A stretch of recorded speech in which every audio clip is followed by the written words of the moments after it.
Welcome back everyone. For those new here, my name is Robin Ferran. I'm a French filmmaker and photographer living on Vancouver Island in British Columbia. On this channel, I talk about filmmaking and photography, from shooting with your phone to film photography, creative software tutorials, reviews, and more. So if you are interested into any of those things, please consider liking and subscribing. Today, I am reaching out not from the Pacific coast of Vancouver Island, but from the mountains of the French Alps. This is where I discovered this peculiar camera that I want to talk about today.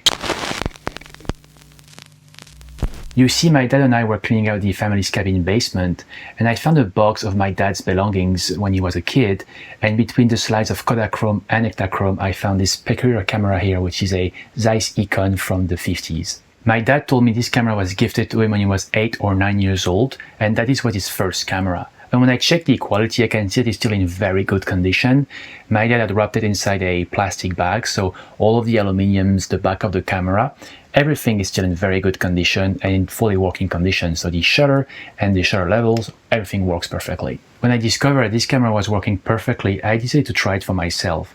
So I loaded an old roll of HP5, which was previously loaded inside a Minolta XG2, also belonging to my dad, that I tried to shoot with back in May. Unfortunately, the film advance lever on the XG2 broke down during a shoot, so I decided to rewind the film roll and use it for another project. Now, it's not the first time that I load a film roll inside a camera to later have to remove it from that camera and load it inside another camera. When I do that, I make a note of how many shots I shot on that roll. So later on, when I load that film roll inside another camera, I know by how many frames I have to advance the film, not to create any double exposure. And I did just that with this camera. However, I forgot that the lens on this camera is fixed and I don't have a lens cap. So when I advance the film, I forgot about this. And so the first exposures of that film roll loaded inside this camera were double exposures, which were kind of artsy, but in the end unusable. The question you may have now is, what is this camera and where is it from? This is the Zeiss Ikon Contina 1A. It's a 35mm camera built between 1954 and 1958. It has a fixed lens. It's a Zeiss Novor 45mm f3.5. One of the interesting facts about this camera is that everything is manual. And I do mean everything. First, there is no inboard light meter, but it's kind of an obvious fact for a camera built in the 50s. Next, it has a tiny viewfinder, and I do mean tiny. It's less than a centimeter wide. And it is not coupled, meaning that you don't see what's in focus. It's basically just a window inside the camera, only used for composition. So how do you focus with this camera? Well, you have to take an educated guess. On the front here, you have the wheels for the focus. It shows you a scale from 0.5 meter, which is the closest it can focus, up to infinity. And then you basically have to guess how far your subject is. For example, 5 meter. You then choose 5 meter here, align it with the small arrow, and then just hope that your subject is in focus. It's definitely a slower process to focus with this camera, but I guess it's one of the goals of those old film camera is to really take the time to make sure you got the shot right. The other thing that threw me off is that this camera doesn't use the ISO scale, but instead it's using the old DIN scale, which is shown here on the top wheel here. Now, you can turn this, it doesn't do anything since there is no inboard light meter. However, it does change your shutter speeds, because this camera has different shutter speeds than your standard film camera. On your standard film camera, it's usually 1/60th of a second, 125, 250th, 1/500th. But on this camera, the maximum shutter speed is 1/3000th of a second. Then it goes to 100th of a second, then to 1/50th of a second, then 125, then 1/10th. So when I use my pocket light meter, which use the ISO and the standard shutter speed, I was kind of thrown off to which shutter speed to use on this camera to match the correct exposure given to me by the pocket light meter. Overall, since this camera doesn't have an inboard light meter, I think it would be a good contestant for the Sunny 16 rule.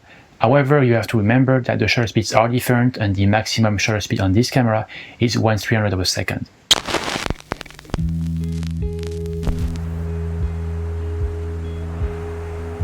I decided to try this camera on a hike to the Lac du Charvin on the mountain right over there. because I thought that the alpine meadows and the mountain peaks and the woods would be a good subjects for this film stock. The next morning I woke up before the sun and drove to Mont Charvin to start the hike.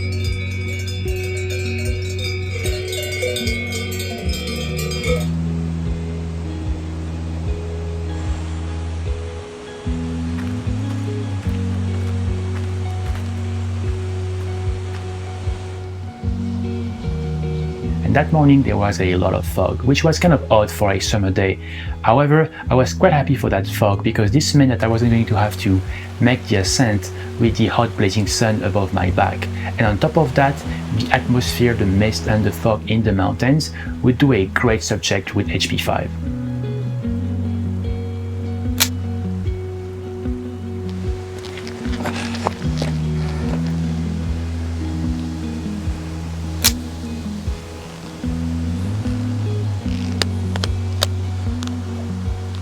Mont Charvin is part of a mountain chain called Les Aravis, which is between Haute-Savoie and Savoie.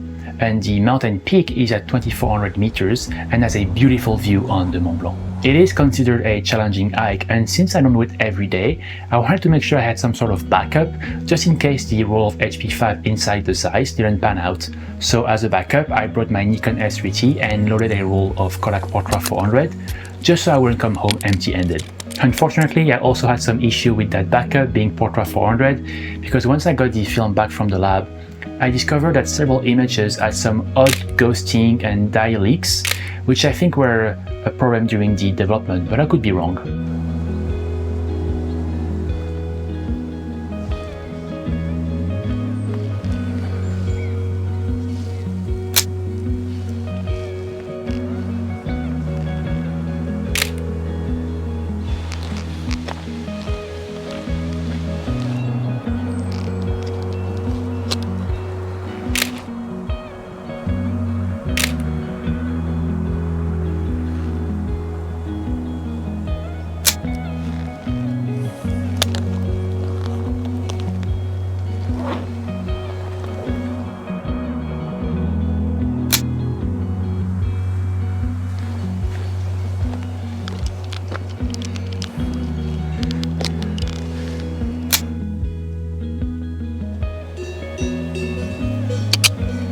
Ça va les filles?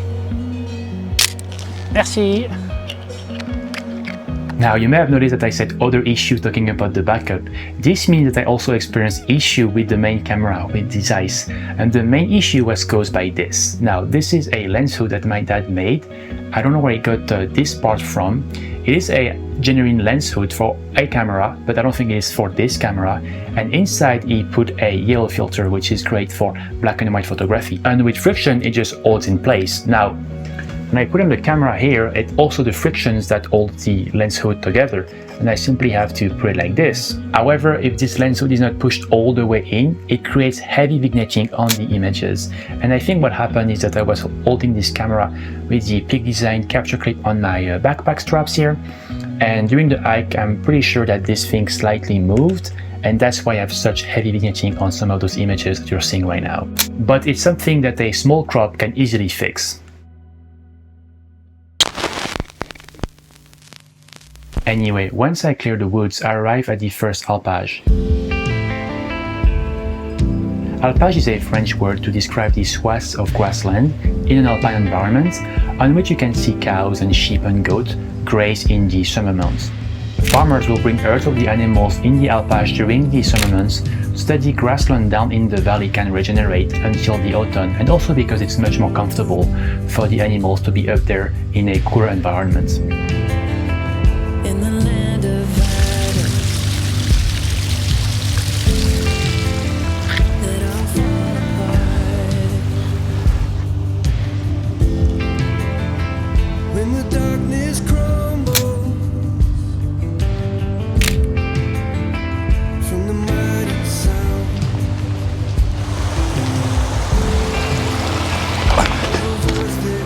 If you don't have wood to build a cabin, that's fine, just go directly into the rock and put a door in front of it. Works like a charm. So we finally found standing in your presence now, torn apart and broken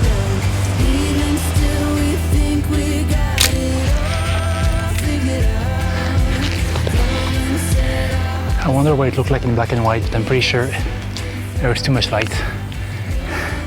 Let's see. F22.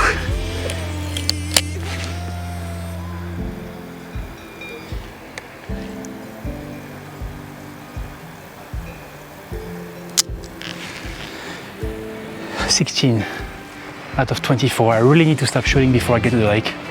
Otherwise, I'm gonna get to the lake. I won't have HP5 anymore. Let's go.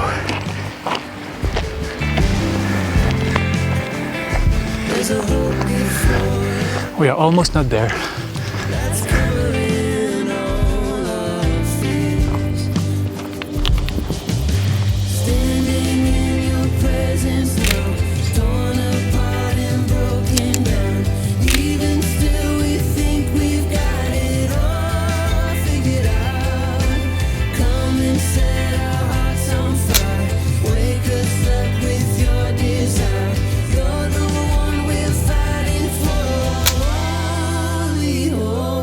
One of the benefits of starting the hike so early is that I had basically the hiking trail for myself. So it was quite peaceful that morning, and I often just stop and gaze at the fog rolling down in the valley.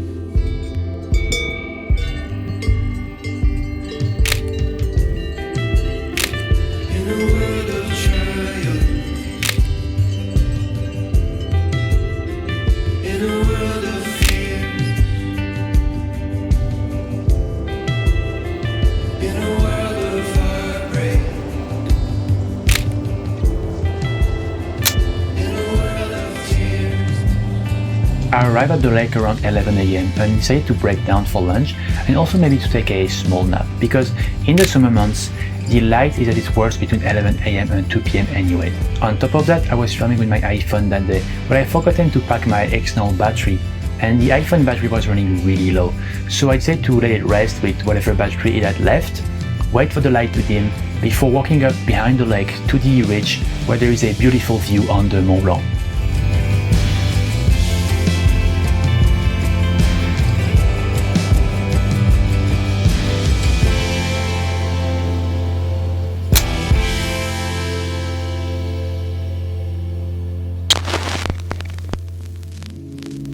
With the little bit of battery left I had on my iPhone, I was able to reach the ridge with the panorama on the Mont Blanc, get a few shots before the iPhone died.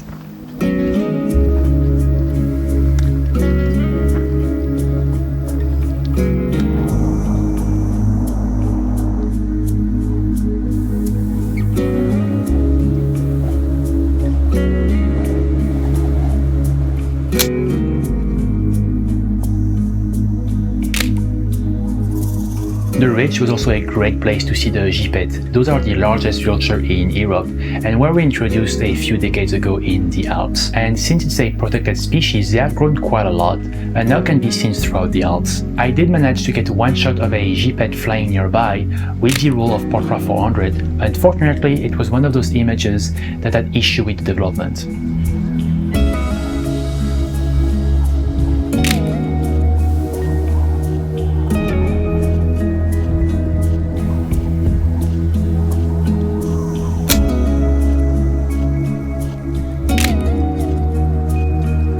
Yet another issue I experienced with this camera was by the end of the roll. I went to take a shot and press the shutter, but nothing happened. Then 10 seconds later, the shot was taken. So at first I thought I had an issue with a sticky shutter. However, later on I found that this camera has a timer mode by this little lever here on the left of the camera, and when you switch it from M to V, it's in timer mode. So I guess I must have bumped this and tried to go and take the shots, but it was on timer mode. However, even with the timer mode, I think the timer mode on this camera is a little bit defective, because from what I could recall, it was much more than simply 10 seconds, and it resulted into these two shots, which are one of my backpack and I think one of my shoes. Some of you may wonder why did I bother in the first place to try out this camera. After all, it's a fixed lens, it's a decent lens, but it's nothing exceptional. I guess what drew me to this camera was the full manual aspect of things. I mean, with modern mirrorless camera, we are so used to fully automated camera bodies with excellent fast and sharp autofocus, which are great things to have when you are a working professional. And I think that once in a while it's nice to take a step back, to take things slower. This camera is the perfect example of taking things slower because, like I said, everything is manual. There is no inboard light meter, so you either need an external light meter or you need to use the Sunny 16 rule.